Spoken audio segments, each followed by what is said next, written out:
Metal Driver here, and today I am looking at the new Elite Legends Series 19, The Undertaker. We get images of Taker on the side and on the back, along with some information and the rest of the figures that are in this wave. And before I go any further, you fine folks have been acknowledged. Now, I've been looking forward to this Taker ever since they announced it, because I've always wanted this version of Taker as an Elite. Yes, we got an Ultimate that is very similar to this style of Taker, but this one's different enough. Although Mattel did do some revisions to this figure, originally it was supposed to have black hair and a different style of gloves. In fact, the Major Wrestling Figure Podcast posted on their Twitter page about the revisions, and most notably, as I mentioned, the black hair and the gloves. He's now featuring the MMA style gloves, which he didn't start wearing until about around 2001, so it would have been nice to have those original gloves, but it looks like Mattel didn't paint the fingers on those, so they went with this route. But enough of all that, let's go ahead and open this up and take a closer look at The Undertaker. And here we have the Phenom out of the packaging, and the details on the figure is covered up by the coat, because he's pretty much wearing all of his accessories, but he does come with another set of accessories that include a pair of gripping hands, and these are the MMA style gloves,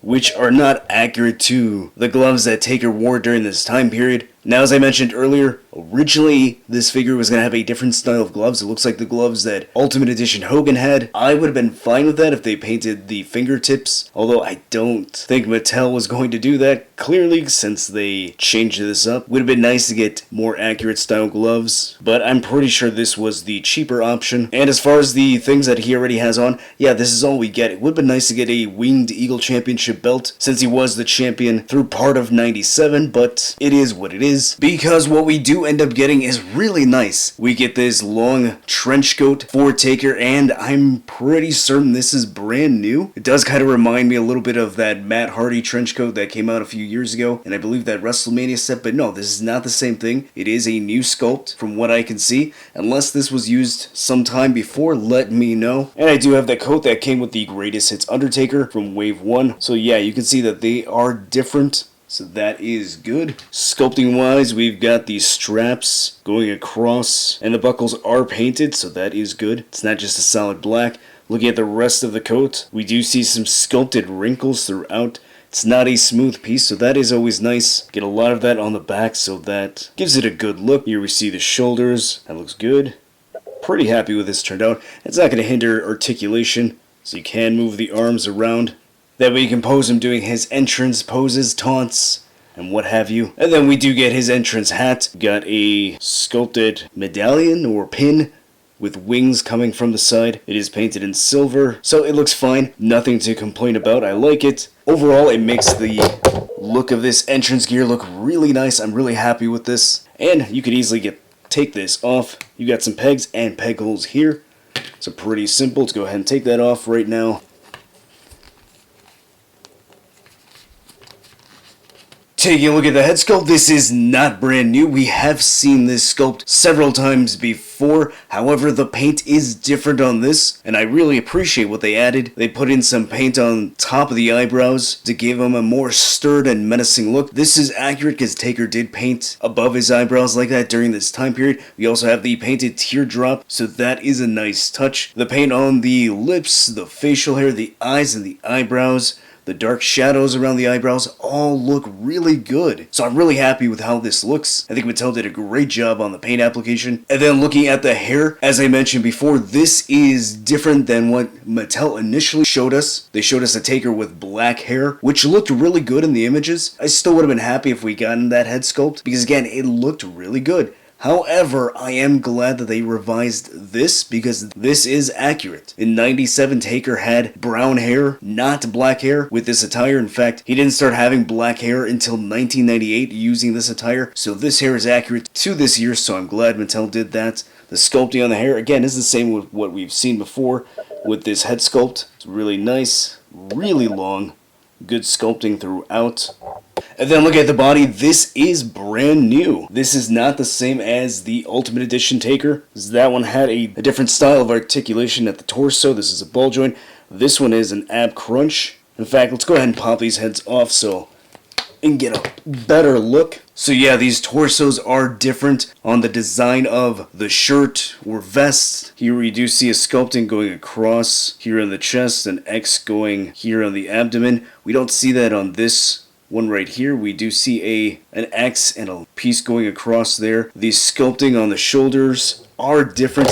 It is a bit hard to see on the Legends version of Taker. There isn't any paint detail on the Legends version, so that is disappointing, whereas the Ultimate Edition has paint detailing on the buckles and the pins. Here's a look from the side and a look from the back. So I appreciate that it's different, not the exact same as the Ultimate Edition, because Taker had a lot of different shirt designs, even though they were all cut in the same way. They had that wider shoulder piece. They were still different. And if you've ever played WWE 2K16, there's like many variations of this attire in that game that Taker wears. So you can see all that in that game. And I will say, seeing these two next to each other, from an aesthetic standpoint, I do prefer how the Elite one looks. I was never really a fan of how slim the waist was compared to the shoulders on the Ultimate Edition. Whereas on the Elite, it looks a little bit more natural. It just looks like the shoulders are wide due to the style of the shoulder pieces of that shirt. I keep saying shirt. Is it a shirt or is it a vest? Either way, I think it looks a little bit more natural on the Elite. Would have been nice to get some extra paint detail though on the buckles, so it's unfortunate we don't get that. Here you get a look at the arms. It is covered by this big elbow pad, so you don't get to see most of the tattoos, but from what we see, it looks pretty good. Can't complain there. Now when it comes to Taker's tattoos, I don't know if these Mattel figures are accurate. He's got a lot of tattoos all over his arms, so I just assume they're accurate, so long as it's painted well enough. I'm not going to complain. Got a little bit of red there. And look at the other arm. Tattoos look fine. They look good. That looks good. And it is fully painted, so don't worry.